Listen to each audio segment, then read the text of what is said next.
asked, how much do you understand about liberalism? So you have heard about it, or you have not heard about it. How much do you actually understand what liberalism is? How much do you understand liberalism?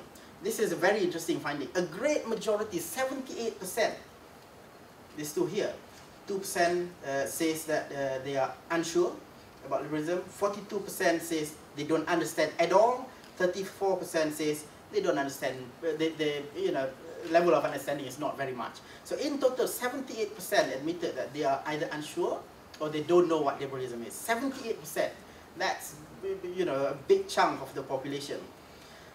Only 17% of Malays and Muslims say they understand what liberalism is. So if you look here, so the dark blue is those who understand what liberalism is, who say that they understand what it is.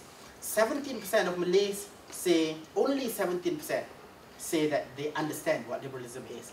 You look at the religious breakdown, so 17% as well say they understand. Non-Muslim, a higher percentage say they do not understand as well. So basically what the point here is, the lowest level of understanding actually comes from the Muslim population. And where does the debate actually happen? Is among the Malay Muslim population.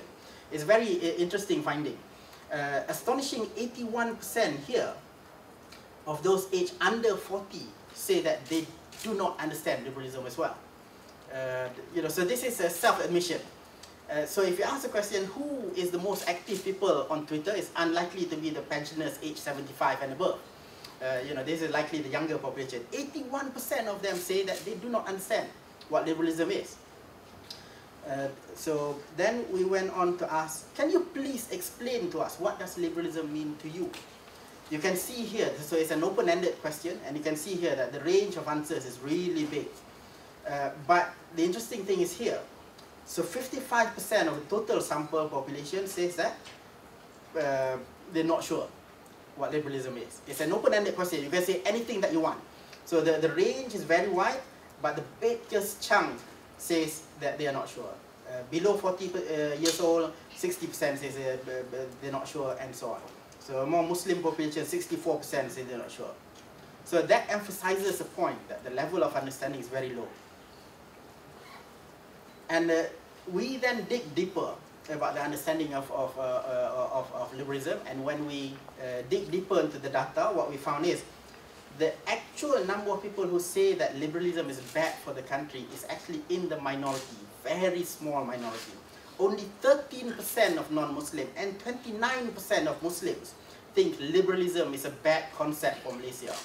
The vast majority of the population says that they say that it is either good or they're not sure, but the vast majority says it's good. And when we ask the reason why is it that they feel liberalism is bad, almost all the answers relate to Islam or being a Malay. Then, the interesting thing is, and the number is not here, if you look at the actual breakdown of the data, from those who say that they do not understand what liberalism is, they still say that liberalism is bad. So they don't know what it is, but they just say that it is bad. 20% say it is bad. So 20% of people, despite not knowing what it is, still say that it is a bad concept. And then we started to break it down. When we use different terminologies about liberalism, we found different answers. So you will see from this set of slides that I'm going to present to you, that the answers change a little bit when we don't use the word liberalism itself. We broke down the concept of liberalism into political liberalism, social liberalism, and economic liberalism. And then we asked them about specific components of those elements. What do you think of them? The opinion changes.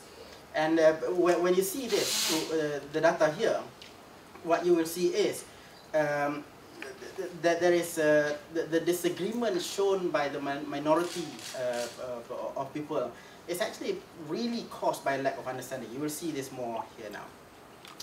So when we ask about political liberalism, I guess the conclusion here is the level of support that we have for liberalism really varies when you start defining what liberalism actually means. The level of support for political liberalism, the level of support for social liberalism is much higher than the level of support for economic liberalism. But interestingly enough, when you do not use the word liberalism, you know, you use something else, rule of law, you use free trade, you use the level of support for the concepts, the actual practices of liberalism becomes higher than when you use the word liberalism itself. So it does raise a question whether the people who are opposing it, they are a small minority. Remember, I was saying just now that you know, only 29% of the Malays, and what was it? It's now much smaller percent of the non-Muslims feel that liberalism is bad. The level of opposition to liberalism is bad. But when you do not use the word liberalism, then the findings really change.